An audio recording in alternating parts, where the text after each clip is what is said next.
Assalamualaikum warahmatullahi taala wabarakatuh. Melanjutkan kajian materi kita yang sudah hampir sebulan mungkin ya, hampir sebulan ini lebih mungkin. Nah, sekarang kita lanjutkan.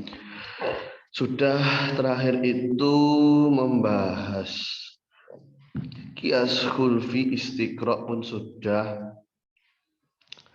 Kias tamsil. Sekarang kias tamsil ini sebenarnya konsepnya mirip dengan kias dalam usul fikih ya. Contohnya begini. Jadi dicari ilat titik kesamaannya untuk disamakan hukumnya. As-sama'u kal ardi fil jismiyah. As-sama'u kal ardi fil jismiyah. Ini kenapa bisa disimpulkan begini? Karena al-ardu qabilatun lil kharqi wal iltiam. Sama juga sama qabilatun lil kharqi wal iltiam. Contoh lagi an-nabit kal khamri fil iskar. Kenapa nabit itu adalah sebagaimana khamar dalam memabukkannya, sedangkan khamar itu haram, maka nabit haram. Nah, contoh yang atas sama kal ardi fil jismiyah, al ardu qabilatun lil iltiam, maka nilai arabnya ini kita coret langsung asama qabilatun lil iltiam. Yang bawah pun sama an-nabit kal khamri fil iskar wal khamru haramun. Kita coret saja nilainya, khamrnya langsung an-nabit haramun.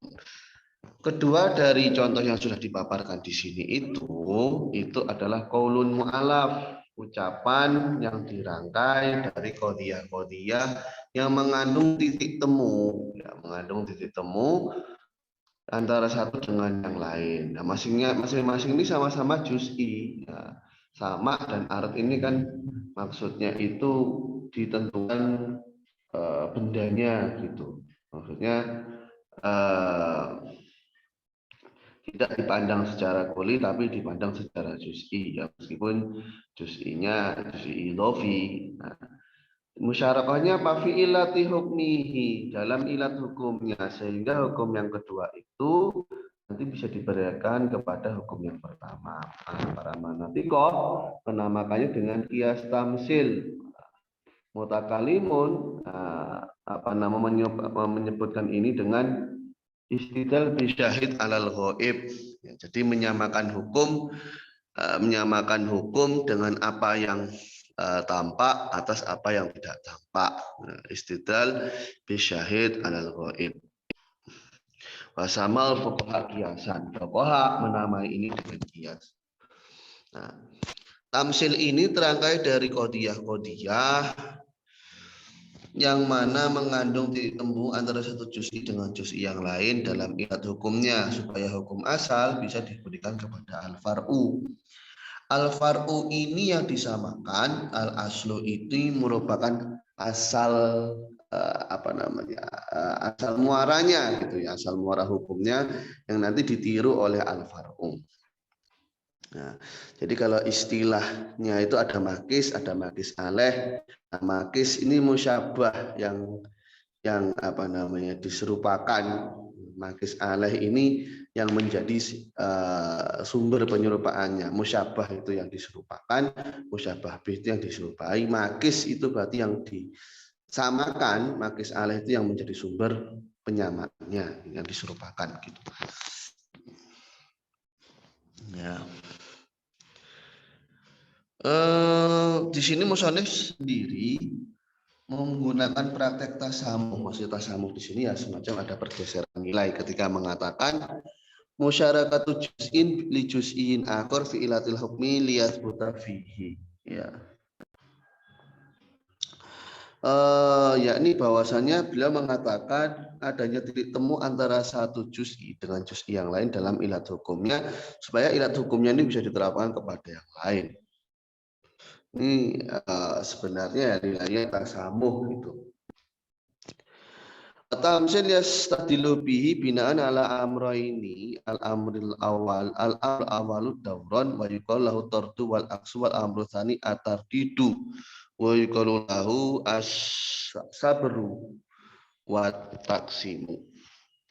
Tamsil ini kenapa kok bisa tamsil ini nanti bisa digunakan sebagai dalil, ya, bisa digunakan sebagai dalil berpacu memiliki acuan, ya, mengacu kepada dua hal. Yang pertama adalah konsep dauron, dan yang kedua adalah tardid. Nah, tardid dan dauron ini bagaimana?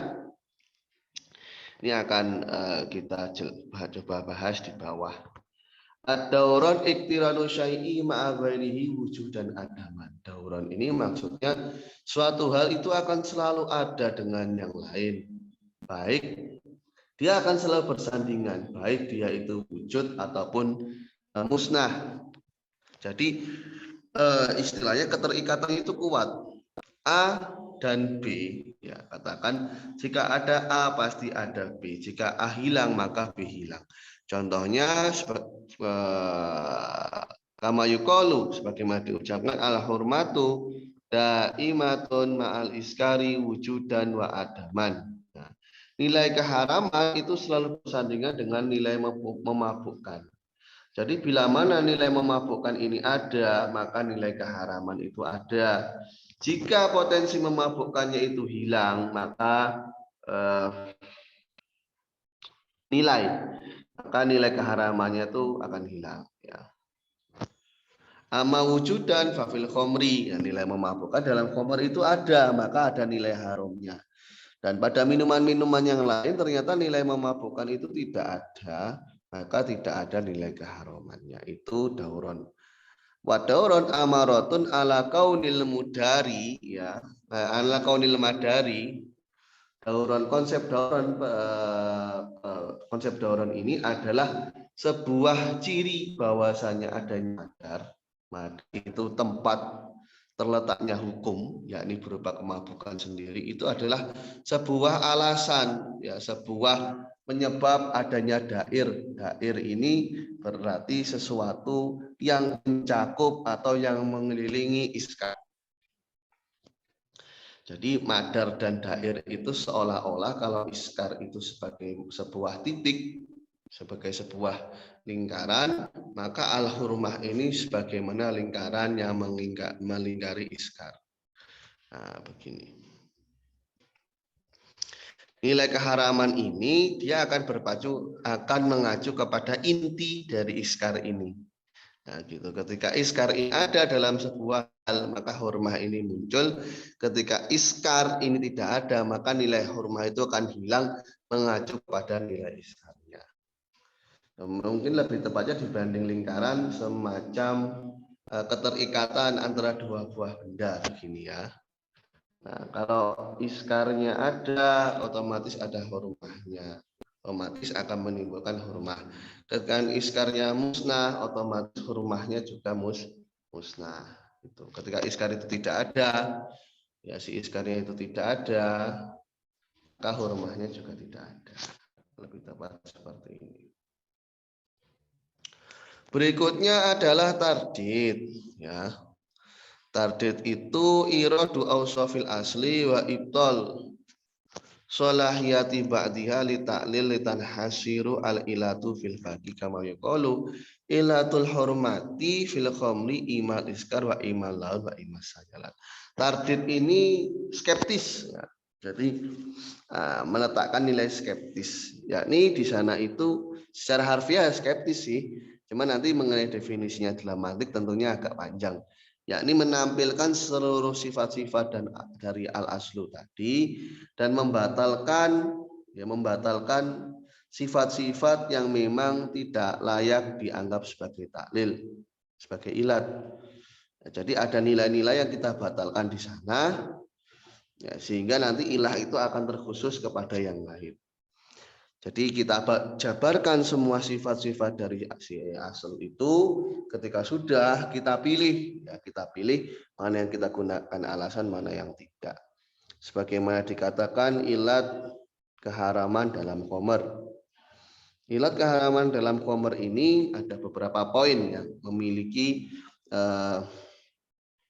variabel sifat yang bisa dipaparkan di sana. Ya, jadi memiliki beberapa poin yang bisa digunakan sebagai spekulasi akan nilainya muncul keharaman itu. Yang pertama adalah iskar, memabukkan. Yang kedua laun, warna. Yang ketiga sayalan, mengalir. Nilai kedua dan ketiga berupa laun dan sayalan ini dirasa tidak cocok ketika dijadikan nilai hurmah. Karena ada sebagian minuman yang berwarna seperti khamr dan juga dia mengalir, tapi hukumnya tidak haram, maka ini tidak bisa menjadi indikator akan keharaman si khamr itu. Maka sifat yang tersisa hanyalah iskar. Maka iskar inilah yang cocok menjadi nilai dari keharaman khamr itu. Kias tamsil ini hanya memberikan dzon saja, ya. Kias tamsil ini hanya memberikan dzon saja, tidak lebih, karena adanya ilat dalam hukum itu murakkabatun min khususiyatil asli wal wasfi al jami' au takuna khususiyatul asli syarton fi thubutil hukmi au khususiyatul far'i mani'an min wujudil hukmi. Karena dalam kasus kias tamsil ini bisa saja ilat yang menyebabkan hukum itu merupakan hal yang rumit dan kompleks yang terangkai dari nilai khusus dari al aslu dan sifat, ya, dan sifat yang keduanya itu terkumpul. Ya, jadi tidak serta-merta sesuatu itu bisa dikias tamsilkan, tidak, karena ada nilai khususnya yang tidak bisa ditiru. Ya, ada nilai khusus, ada sifat khususnya yang itu tidak bisa serta-merta ditiru. Nah, atau ternyata si aslu ini memiliki nilai kekhususan yang merupakan syarat untuk ditetapkannya hukum. Jadi mudahnya nilai khususiyah sendiri itu dalam al-aslunya atau dalam makis alehnya, dalam musyabah bihnya itu merupakan syarat dari adanya hukum tersebut. Jadi ilah dari hukum ini tidak bisa diterapkan kepada far'u karena ternyata nilai khususiyah pada al-aslu ini merupakan syarat untuk subutul hukmi yang ternyata tidak berlaku kepada far'u. Benar far'u memiliki ilah itu, tapi ternyata ilah yang terdapat pada al-far'u itu bukan syarton fi subutil hukmi. Kemungkinan yang ketiga, ya, kenapa kok kias tamsil ini yufidu dzon, jadi tidak bisa diterapkan secara universal, karena dalam far'u ini mani'an min wujudil hukmi, ada sebuah mani, ada sebuah penghalang yang menyebabkan hukumnya itu tidak bisa diterapkan kepada pada far'u. Andaikan kita buat contoh semacam begini, ya. Sholat 5 waktu fardu itu kan nilainya adalah baik. Logikanya kalau hanya bernilai sholat itu baik, mestinya harus bisa ditambahkan sholat yang keenam yang difardukan. Tapi tidak, sholat fardu yang keenam ini tidak bisa diterapkan karena ada maniknya. Maniknya apa? Ini termasuk bid'ah, penambahan dalam unsur syariat. Nah, ini tidak boleh. Ini tidak boleh diterapkan karena al-aslu fil ibadah itu haram. Hukum asal dalam ibadah itu haram kecuali muncul keterangan dari syariat bahwasanya hal itu bisa diaplikasikan.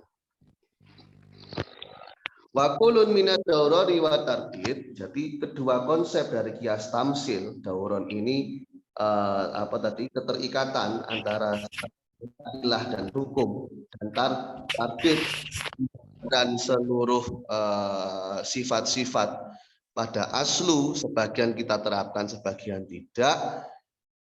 La yufidul yakinan, ini sendiri tidak bisa mengindikasikan adanya ilat secara yakin. Karena ad-dauron, dalam konsep dauron sendiri itu dalam setiap prakteknya harus menggunakan istiqra' tam, harus menggunakan survei yang sempurna. Observasinya itu yang ia lakukan, ya, secara induktif itu harus total di sana. Nggak bisa kalau hanya setengah-setengah. Jadi kita harus membandingkan antara satu dengan yang lain, satu dengan yang lain itu secara total. Nah, kalau sudah masuk dalam istiqro' tam, nanti sudah tidak pakai tamsil lagi jatuhnya, karena istiqro' tam ini nanti larinya akan ke kias mantiki, akan ke silogisme yang sifatnya deduktif, bisa kias iktironi ataupun dengan kias istisnai yang nilainya deduktif. Induktif yang sudah selesai, ya, yang secara kuantitas itu sudah dilakukan secara menyeluruh, ya nanti jatuhnya juga dia akan menjadi deduktif atau kias iktironi ataupun istisnai. Bahwa muta'adzir menggunakan konsep istiqro' tam dalam segala hal itu tidak memungkinkan, ya, tidak memungkinkan. Dauran fi ba'di suwar yufidu dzanal iliyah. Ya. Dauran itu dalam sebagian praktek yang memang bisa memberikan asumsi bahwasanya nilai di sana sebagai ilat dan sebagaimana keharuman khomer itu sendiri. Kalau kita katakan di situ dia ditinjau dari sisi iskarnya tanpa melihat dalil qulu muskirin haram. Kalau mengacu kepada dalil qulu muskirin haram ya jelas berarti tidak perlu kias tamsil, nggak perlu kias usuli, langsung kita terapkan saja konsep am dalam usul fikih.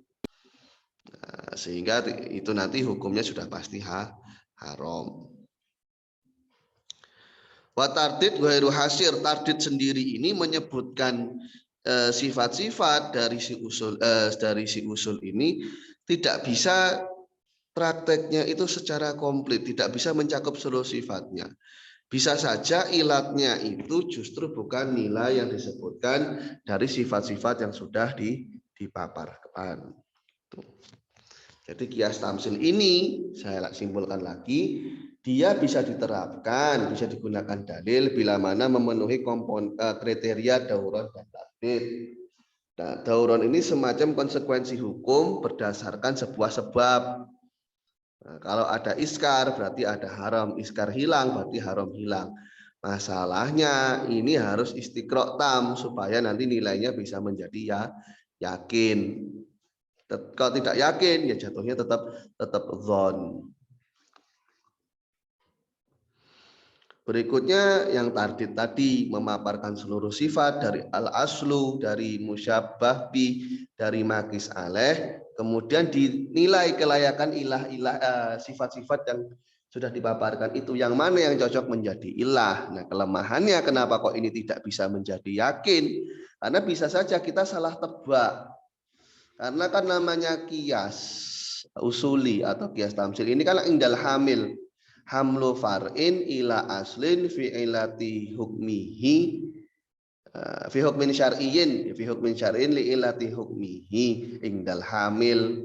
Ya tergantung psikoisnya, tergantung orang yang melakukan konsep kias itu. Jadi bisa saja satu hal tapi nanti konsep kiasnya berbeda karena tergantung orang yang mengkiaskan. Ya. Saya lanjutkan, aksamud dalil bi'tibari madatihi. Macam-macam dalil ini ya hujah. Dalil ini ya kias. Kias sendiri itu ya dalil itu. Macam-macam kias ditinjau dari komponen-komponen yang sudah disebutkan. Nah, sudah kita bahas bahwasanya kias itu terbagi menjadi iktironi dan istisnai. Ya, iktironi itu sifatnya kategoris. Kalau istisnai itu berarti nanti ada yang sifatnya hipotesa, kalau dia qadhiyah syartiyah mutasilah, ada yang sifatnya alternatif kalau qadhiyah syartiyah munfasilah.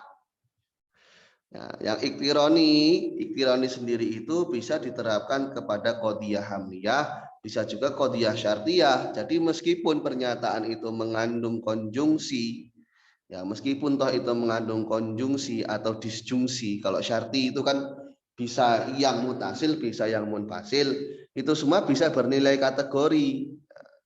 Bisa bernilai kategori. Wal istisnai sendiri terbagi menjadi itisoli dan infisoli, ya. yang sifatnya hipotesa ataupun alternatif. Kullu dzalika kana taksimanil qiyasi bitibarihi suratahu wa hayatahu. Itu semua ada klasifikasi dari kias meninjau dari bentuk dan kondisinya. Jadi ditinjau dari syakelnya bagaimana, ditinjau dari dorobnya bagaimana. Ya, syakel itu kan berarti meninjau kualitas, meninjau apa namanya hadul ausat. Hadul ausatnya ini di mana letaknya kan gitu. Apakah hadul ausatnya saling menjauh sehingga termasuk syakel keempat, hadul ausatnya saling bersandingan, jatuhnya nanti syakel yang pertama, di akhir semua, syakel kedua, di awal semua, syakel ketiga, atau meninjau dari dorobnya. Dorob ini berarti meninjau kualitas dan kuantitasnya. Apakah mujab atau salib, apakah kemudian universal atau partikular, itu sudah sempat kita bahas di pertemuan-pertemuan terdahulu.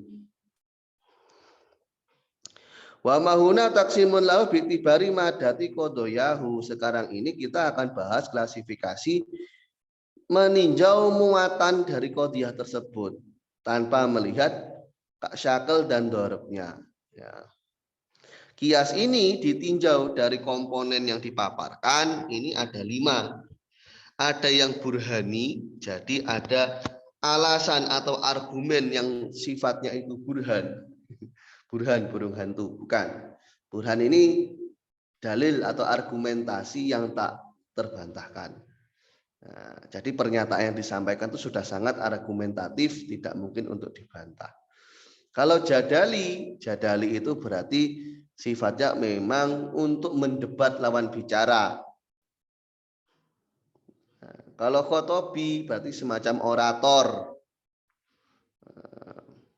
Kalau syi'ri, ya, sya'ri ini semacam hal-hal yang bernilai dogmatis. Jadi bisa membuat musuhnya itu menyukai suatu hal atau membenci suatu hal. Isinya padahal bisa jadi hal-hal yang sesat. Atau safsati yang terakhir. Safsati ini ya kesesatan yang dibungkus seolah-olah itu benar. Bungkusnya dari luar kelihatannya silver queen, begitu dibuka dalamnya kotoran ayam. Kenapa kok diklasifikasi seperti ini? Ya tergantung muatan komponennya. Jadi kalau kias itu menghasilkan tasdik jazim, ya, menghasilkan sebuah judgement, menghasilkan sebuah legitimasi yang meyakinkan, yang dapat dinilai benar, ya, muktabaron hakiyatu, sudah dapat dinilai sebagai sesuatu yang benar, bahwa hakun fil waqi' memang benar sesuai dengan realita, namanya kias burhani. Tapi ada tasdik jazim, argumentatif itu menyebabkan legitimasi yang sudah mantap, tapi tidak dapat dinilai hal itu benar atau tidak benar. Yang menilai nanti adalah sebuah kepasrahan lawan bicara. Jadi musuh itu sudah, ya sudahlah saya pasrah, saya taslim dengan hujah Anda, atau ya sudahlah saya akui kekalahan saya. Nah, namanya ya jadali, karena memang nilainya ini argumentasi yang untuk debat. Tasdik jazim ghairu mutabik lil waqi', tidak sesuai dengan realita, ada yang safsati.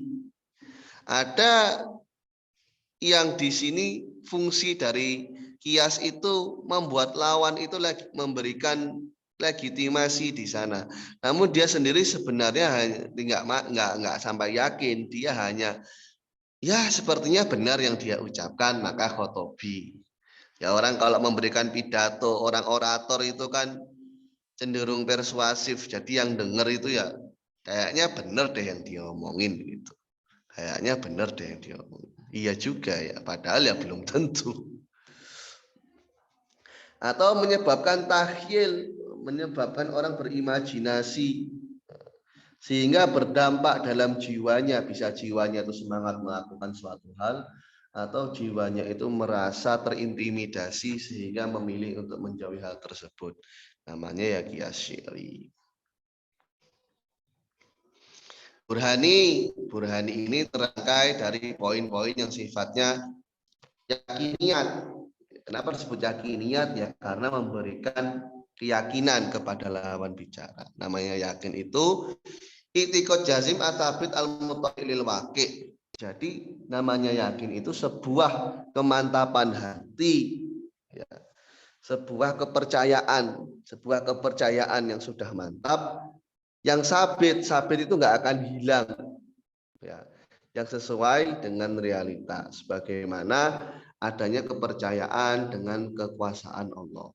Buktinya ada orang murtad. Orang murtad itu bukan tidak percaya, dia mengingkari. Kalau dia mau pakai otaknya, dia nggak bisa membantah hal itu. Cuma dia nggak mau pakai otaknya biasanya, cenderung acuh, tak peduli, dan ingkar. Orang murtad itu seperti itu. Kalau dia mau pakai nalarnya pasti mengatakan adanya kekuasaan Allah. Kemudian yakiniyat ini sendiri kalau dirinci pertama menjadi awaliyat. Awaliyat ini hal-hal yang bisa difahami secara mendasar, ya, oleh akal kita. Contohnya 1 itu setengah dari 2. Yang besar itu sesuatu yang sifatnya utuh lebih besar dibandingkan sebagian. Awaliyat, hal-hal mendasar atau hal-hal basic. Musyahadat atau muhassad, yakni hal-hal yang akal kita di sana berperan dengan adanya media sensor kita sebagai makhluk hidup. Ya, umpama api itu panas, ya ini kan karena indera peraba kita, atau lapar itu menyakitkan. Ya, lapar itu menyakitkan. Tajribat ini berdasarkan uji lab lah bahasanya itu. Jadi sudah dilakukan uji coba. Jadi akal itu akan mantap, akan adanya komponen-komponen yang disebutkan di sana itu berdasarkan pengalaman, berdasarkan percobaan. Contohnya amonia itu, ya, dia bisa menyebabkan mencret. Minum minum oralit, ya, air garam itu bisa membersihkan lambung. Jadi kan kok diare minum oralit, nah, biar kuman-kuman dan hal yang menyebabkan diare itu ikut terdorong keluar. Minuman pencuci perut. Jadi pakai oralit, bukan minum rinso. Kalau minum rinso bukan sembuh, tapi langsung pindah server.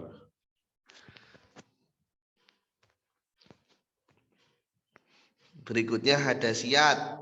Hadasiyat itu kodoya, yang akal itu akan memberikan hukum di sana dengan adanya sebuah media, ya, tidak murni melihat adanya ketergambaran dari dua sisi.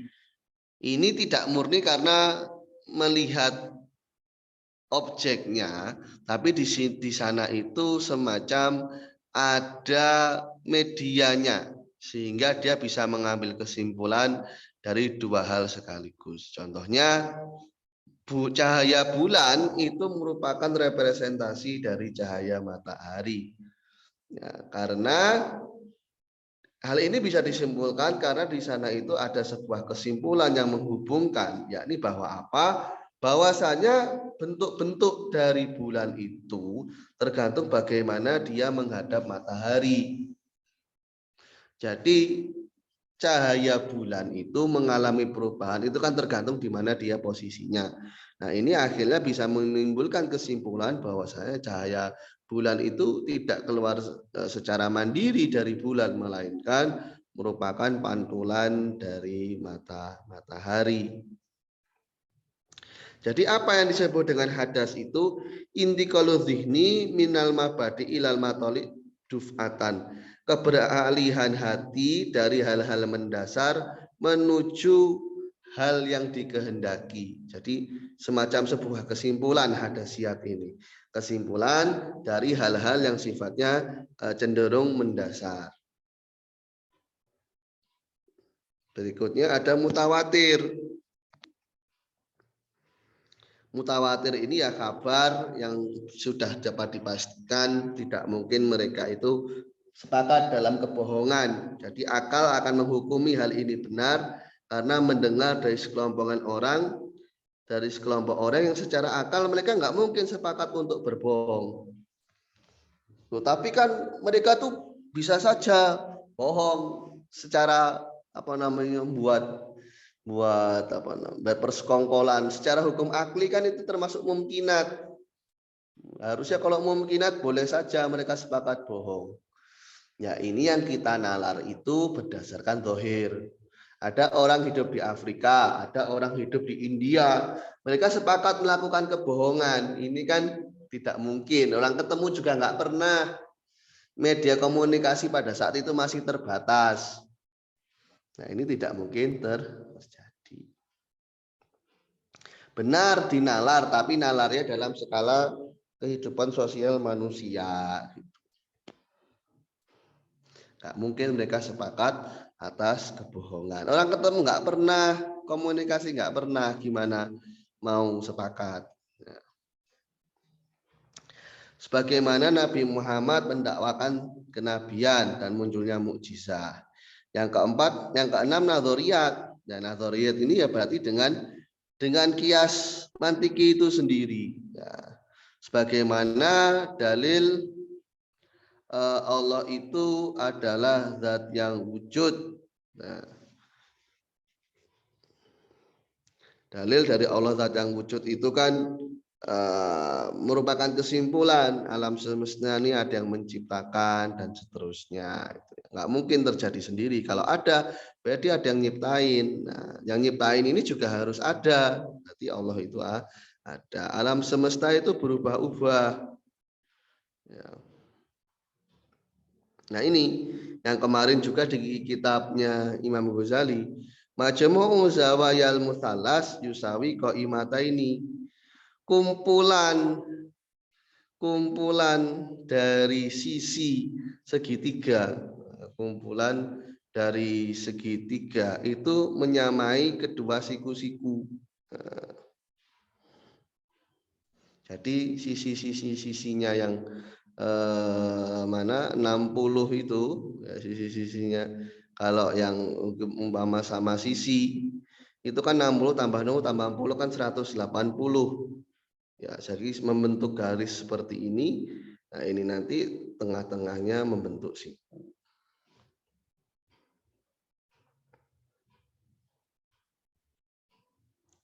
Wal farqu bainal qadaya an-nadhriyah wa baina ghairiha minal musyahadat wa tajribat wal hadasiyat wa mutawatirat anna hunaka harakatan fikriyatan tadrijiyatan minal mabadi ilal matalibi an-nadhriyah.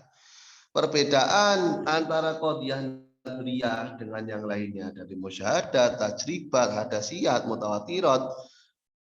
Kalau awaliyat nggak perlu mikir ya, itu orang sudah secara mendasar itu tahu.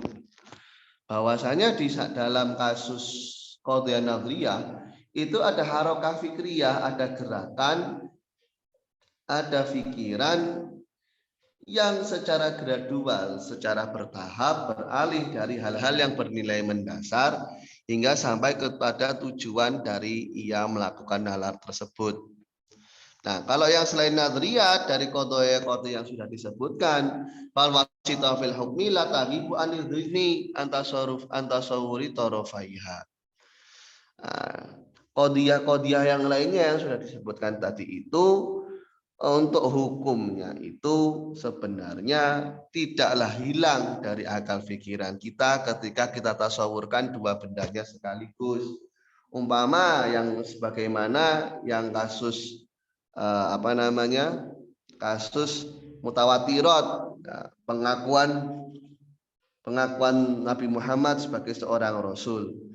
Nah ini di akal pikiran kita emang nilai itu sudah ada, atau hadasiyat cahaya bulan dari matahari, tajribat, contoh tajribat minum minum racun bikin meninggal. Atau umpama mengiris nadi bisa menghilangkan nyawa.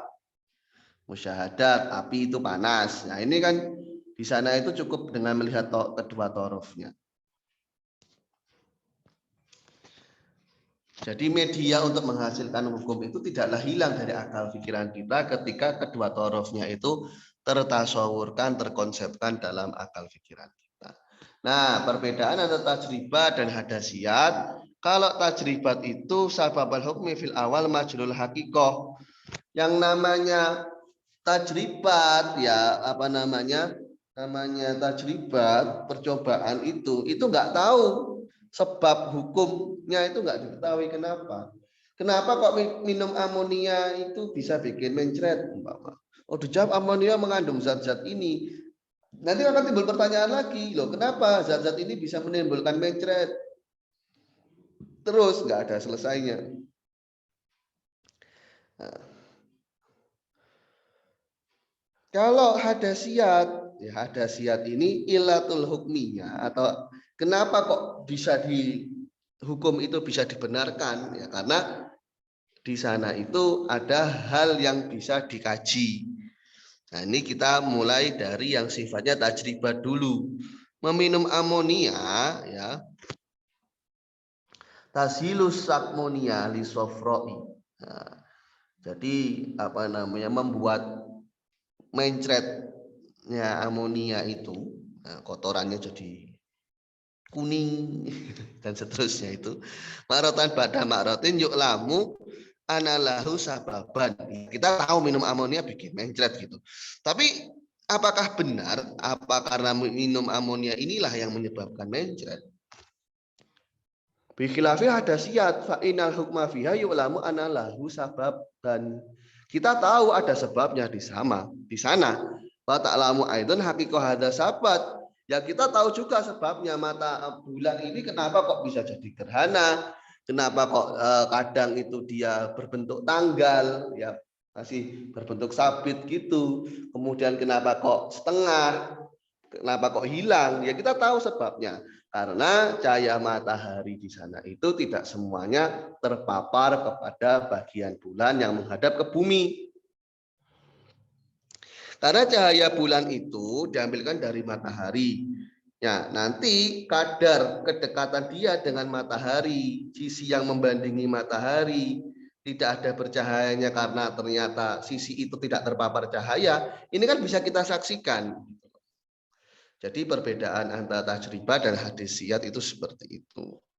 Contoh dari burhan, Muhammad mukmin, kullu mukmin yadkhulul jannah. Muhammad yadkhulul jannah. Ini orang juga nggak ada yang ragu. Ya. Zaidun muta'afinul akhlak. Nah, muta'afinun itu berbau apa namanya? Berbau bangkai, berbau tidak enak gitu ya. Anggota tubuhnya bau. Nah, kullu muta'afinun akhlat, akhlatnya organ dalam. Setiap yang organ dalamnya itu berbau amis, mahmumun, maka dia berdarah panas. Zaidun mahmumun, Zaid berdarah panas. Muhammadun yadkhulul jannah, wa kullu man yadkhulul jannah mukmin, Muhammad mukmin. Nah, ini sudah, tapi dibalik. Nah, dibalik, cara melihatnya dibalik. Jadi kan kalau kias itu ada yang limi, ada yang ini. Nah, ini di bawah ada. Ada yang limi, ada yang ini. Apa yang limi? Nah, burhan limi itu ketika hadul ausatnya adalah ilah li subutul akbar li asghar. Jadi burhan yang sifatnya limi ini bila mana hadul ausatnya menjadi alasan kenapa kok akbar ini kita kesebatkan kepada asghar, dhihna dan khorijan. Kenapa kok kata apa namanya masuk surga itu kita sematkan kepada si Zaid, ya karena dia beriman.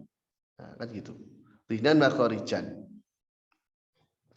Sumia bidzalika li annahu yufidul limiyah, di sana dalam kasus ini dia itu memberikan pemahaman mengenai dasar penyebabnya. Nah, ketika ada yang bertanya umpama Kenapa Zaid masuk surga? Kalau dalam contoh yang pertama tadi, ya karena Zaid beriman. Nah, kalau yang ini gimana? Yang ini bila mana hadul ausatnya illatun fi thubutil akbar lil asghar fi dhihni dunal kharij. Karena menjadi alasan adanya akbar ini disematkan kepada asghar dengan tanpa melihat realitanya. Hanya dalam akal pikiran saja. Tadi kan awalnya dikatakan Zaid itu masuk surga. Setiap yang masuk surga beriman. Maka Zaid itu beriman. Nah, penyematan kata beriman kepada Zaid ini karena unsur dia masuk surga itu kita representasikan di dalam pikiran kita. Secara realita, ya tidak. Orang Zaid kan belum masuk surga. Atau mudahnya penisbatan akbar kepada asghar itu hanya direalisasikan dalam dhihni saja dengan tanpa bisa diaplikasikan dalam realita. Summiya bidzalika li anna yufidu iniyatal hukmi. Jadi subutul hukmi wa tahaqqul hukmi. Disinilah yang menjadi poin yang ingin disampaikan, bukan menjadi alasan kenapa adanya hadul akbar itu disematkan kepada hadul asghar. Ya, kita kembali ke contoh. Di sini kan yang contoh yang ketiga, Muhammad yadkhulul jannah wa kullu man yadkhulul jannah mukmin. Muhammad mukmin. Apakah yadkhulul jannah ini menjadi alasan untuk Muhammad beriman? Tidak, secara realita kan tidak begitu. Kenapa Zaid masuk surga? Karena Zaid beriman. Itu kan alasannya sebagaimana yang pertama, limi. Kalau ini, kenapa Muhammad beriman? Karena dia masuk surga. Masa gitu? Tidak. Jadi tidak layak dijadikan alasan secara zahir dan batin. Kalau jadikan alasan secara batin, ya kita nalar saja. Muhammad bisa masuk surga. Padahal yang masuk surga itu orang beriman. Oh, berarti Muhammad ini orang beriman. Sah-sah saja. Tapi ketika kita letakkan itu sebagai dasar dalam realita, Muhammad beriman karena masuk surga. Ini kok aneh gitu loh.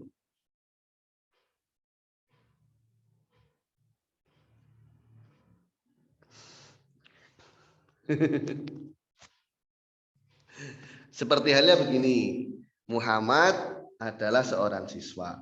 Setiap orang siswa pasti mendaftar sekolah. Berarti Zaid mendaftar sekolah. Apakah kemudian kenapa Zaid mendaftar sekolah? Karena dia seorang siswa? Kan aneh. Haddul akbar sama haddul asghar itu muqaddimah sugro muqaddimah kubro. Poin yang tidak sama dalam muqaddimah sugro dan muqaddimah kubro. Kalau yang poin yang sama kan namanya hadul ausat. Iya. Ya. Terus kalau kata ilmu Apa? tadi ada kata-kata ilah tadi maksudnya. Wahal yusamma. Ada ilah. Ini Mana ini? mana tadi? Ail aja sih ail. Wahal. Iya kayaknya ilah sih. Enggak ada tak marbuhnya. Oh, ilah. Oh iya. Ilah. Itu enggak ada ilah. Kayak huruf. Ilah itu ilah. Di sini memang ini kitabnya kayak maktutot, kadang titiknya hilang. Oh alah. Nah, ini kan yang antum tanyakan. Iya benar. Tapi di bawah ilahnya hilang ini titiknya. Oke. Jadi kalau yang limi hadul ausat ilatan li subutil akbar. Kalau yang ini hadul ausat ilatan fi subutil akbar. Jadi beda. Kalau limi itu li, hadul ausat ini menjadi alasan untuk sahnya kita sematkan ya hadul akbar kepada hadul asghar Nah, kalau ini adanya hadul ausat itu ilat di dalam thubutil akbar lil ashur. Nah, jadi hadul ausat yang berupa kata-kata masuk surga itu adalah dasar kenapa itu adalah sebuah ilah dalam subutnya kata mukmin kepada Muhammad. Bukan sebagai alasan kenapa dia beriman, bukan. Tapi sebagai alasan kenapa dia itu sah dianggap beriman. Ya, jadi kenapa dia sah dianggap beriman? Ya karena dia masuk surga. Bukan alasan keberimanan dia, tapi alasan dari keabsahan peletakan hadul akbar kepada hadul asghar. Paham ya? Itu bedanya burhan limi dan burhan ini. Nah, kita lanjutkan kias jadali. Kias jadali ini pengertiannya terangkai dari qodiyah-qodiyah yang masyhuroh dan musalamah, lawan bicaranya itu sudah taslim dengan poin-poin yang disebutkan. Nah, karena si pendengar sendiri ini nggak mampu untuk mengidrok burhan, itu nggak mampu. Jadi disampaikan poin-poin yang sekiranya itu lawan bicara itu bisa taslim di sana. Ya, iknail qasir andarkil burhan, karena lawan bicara ini nggak mampu untuk menggapai burhan, atau umpama untuk menundukkan lawan bicaranya itu jadali. Masyhurat itu ya qodiyah-qodiyah yang masyhur antar manusia. Ya, setiap kaum memiliki nilai masyhurnya sendiri. Jadi semacam ada kode etik berbeda antara sekelompok kaum. Kode etik pencuri, kode etik penjahat, kode etik bajak laut.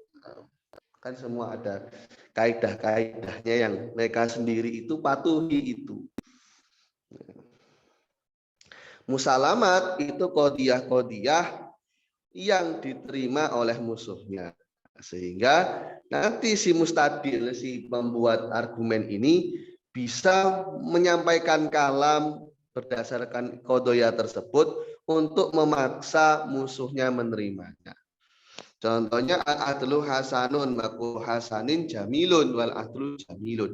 Masanya al-adlu hasanun ini kan berlaku untuk para penjahat. Apa itu keadilan? Bersetan dengan keadilan. Umpama lawannya penjahat. Tapi kalau umpama kelompok dari orang-orang baik, ya bisa kita gunakan ini. Ya. Isanuka li alin tuna bakrin zulmun. Kamu pilih sama Ali baik, sama Bakar enggak. Itu sebuah kedoliman. Bakulu zulmin kopihun. Isanuka li alin tuna bakrin kopihun.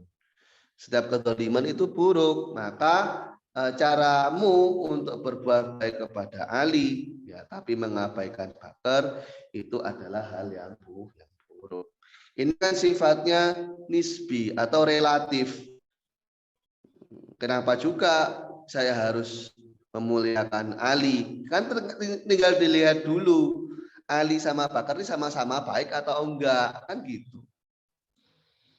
Kalau ternyata alinya seorang pahlawan, Bakarnya seorang penjahat, ini sifatnya relatif. Ya. Ini terangkai dari qodiyah masyhur yang pertama.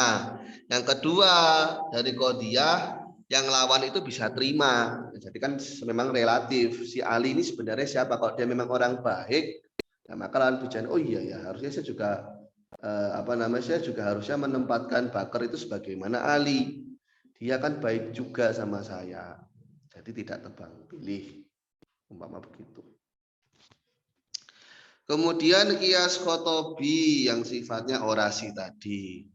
Ta'rifuhu huwa mata'allafa minal qadaya al-maqbulah wal madnunah bitarghibin nasi fima yang fa'uhu minad dini wa dunya. Pengertiannya ini adalah hal-hal yang terangkai dari qodiyah-qodiyah yang bisa diterima dan dipersepsikan, diimajinasikan kebenarannya, supaya orang itu semangat untuk melakukannya, menggapai kebaikan dunia dan akhirat. Makbulat itu qodiyah-qodiyah yang diambilkan dari miman ya'taqidu fihi, dari orang yang memang meyakini hal tersebut, sebagaimana orang alim, seorang wali. Madnunat yang diambilkan berdasarkan persepsi yang lebih unggul, berdasarkan persepsi yang lebih unggul, prasangka yang lebih unggul. Umpama ngomong sama orang alim, ya lebih mudah menyampaikan orasi dibandingkan kepada orang yang ngerti apa-apa. Hadal hak itu yang tasiru min huturab, tembok ini berceceran debunya. Kuluman yang tasiru min huturab mutahadimun, setiap hal yang berceceran turabnya yaitu hampir roboh. Al haid mutahadimun, maka haid mutahadimun, maka tembok itu hampir roboh. Zaid jatuh fulailan bisilah wa kuluman kana kadzalika khofir, Zaidun khofir. Zaid ini mutar-mutar malam hari sambil bawa senjata, kan apa namanya istilahnya, mencurigakan, malam-malam bawa senjata, wah begal nih, kan gitu. Nah, tapi ya nggak selalu sih ya. Kalau sekarang era modern malam-malam bawa senjata kan bisa juga orang ronda. Fakuluman karena dzalika khofir, ya kan, setiap orang yang seperti itu berarti dia sedang jaga malam. Zaidun khofir, maka Zaid itu jaga malam. Biasanya di contoh kitab mantik lain malah sarik. Di sini malah jadi apa namanya? Jadi penjaga malam. Apa istilahnya? Ya, pos ronda, orang ronda itu ya. Oh, ini sudah mau habis. Oh, sudah habis, selesaikan saja. Berarti mantik sudah hatam. Kiyasyiri ini jadi yang terangkai dari pernyataan atau klausa ya, yang sifatnya itu adalah berbau imajinasi. Tujuannya menyemangati seseorang atau justru menakut-nakutinya. Contohnya Homer itu permata yang mengalir. Setiap hal yang seperti itu apa namanya bisa untuk di apa namanya yusaru ilaihi, bisa untuk dituang. Al-Homer yusaru ilaihi. Ini tujuannya untuk membuat lawan bicaranya itu semangat. Permata yang bisa dituang-tuang. Permata itu kan biasanya dipindah, soalnya kan benda padat, menyemangati orang untuk mabuk. Murul madhab, muki hal yang rasanya pahit itu bikin pingin muntah. Aku lu makan kadalika kopihu tanawul. Setiap hal yang seperti itu tidak enak untuk dikonsumsi. Kan madu adalah hal yang pahit yang menyebabkan muntah. Jadi orang nggak tahu madu, tapi didoktrin madu itu pahit, bikin pengen muntah. Hal yang seperti itu nggak layak dikonsumsi. Kesimpulannya madu nggak layak dikonsumsi. Jadi di sini justru memberikan dogma yang negatif supaya orang tidak mau mengkonsumsi madu. Yang terakhir safsati ini terangkat dari persepsi yang salah, yang bohong. Dari persepsi-persepsi yang memang tidak bisa ditangkap oleh sensor kita. Atau kebohongan yang diserupakan dengan kebenaran dari segi bentuk atau makna. Tujuannya apa? Mughalatul manazir. Tujuannya itu munazir, untuk apa namanya? Membodoh-bodohi atau membuat lawan bicara si pendebat itu terlihat salah. Jadi semacam apa istilahnya? Stromen falasi lah kalau dalam bahasa logikanya itu, stromen falasi. Gini aja kamu nggak bisa gitu. Umpama bahrul ulum bahrul ilmi maujud. Kullu maujud yusyar ilaihi. Namanya lautan ilmu itu ada, setiap hal yang ada bisa ditunjuk. Maka lautan ilmu itu bisa ditunjuk. Ya. Padahal yang ditunjuk itu adalah manusia yang orang itu terpahat pada tembok. Jadi ada relief gitu kan. Oh, ini umpama orang pintar, Plato atau Aristoteles atau Socrates atau Pythagoras atau terserahlah siapa yang katanya pintar, penemu rumus pi. Ini adalah lautan ilmu. Lautan ilmunya ada, ini buktinya. Nah, ini bisa ditunjuk. Orangnya itu bisa ditunjuk, padahal itu gambar. Atau yang sering digunakan contoh, ada foto monyet, ya. Atau ada foto monyet. Ini monyet. Monyet itu bisa bergelantungan, berarti ini bisa bergelantungan, itu kan sesat. Biasanya anak kecil kan bunga matahari itu kuning itu kotoran, berarti bunga matahari kotoran. Disesat-sesatin anak SD, percaya aja. Setiap manusia berlogika, ini berlogika. Ya padahal ini ditunjuk kepada gambar tadi, gambar orangnya itu. Kullu insan wa farosin insan, ini sudah sesat. Setiap manusia dan kuda adalah manusia. Setiap manusia dan kuda adalah kuda. Sesat banget. Ba'dul insan faros, maka setiap manusia adalah kuda. Centaur atau apa itu istilahnya itu kan makhluk mitologis yang tidak jelas dari mana wujudnya, antah berantah. Nah, yang pertama itu qadhoya qiyas yang sifatnya wahmiyah, memberikan persepsi yang sebenarnya tidak ada. Mana ada lautan ilmu, tidak ada. Yang kedua, qadhiyah qiyas yang diserupakan dengan kebenaran, karena memang ada secara sensor bisa ditangkap, ada gambar yang menyerupai orang. Ada gambar yang menyerupai orang, tapi itu sebenarnya tidak benar. Min jihati surah, dan itu hanya bentuknya saja yang mirip. Yang ketiga, min jihatil makna. Jadi diserupakan min jihatil makna. Padahal insan dan faros itu tidak ada unsur kesamaannya sama sekali. Ditinjau dari entitasnya. Benar mereka tercakup dalam ranah hayawan, tapi entitasnya sudah berbeda.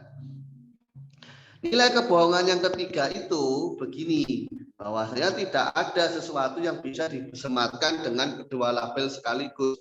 Manusia dan kuda dalam satu entitas itu tidak ada. Yang disebut sebagai manusia dan kuda itu dalam entitasnya, dalam realitanya itu tidak ada.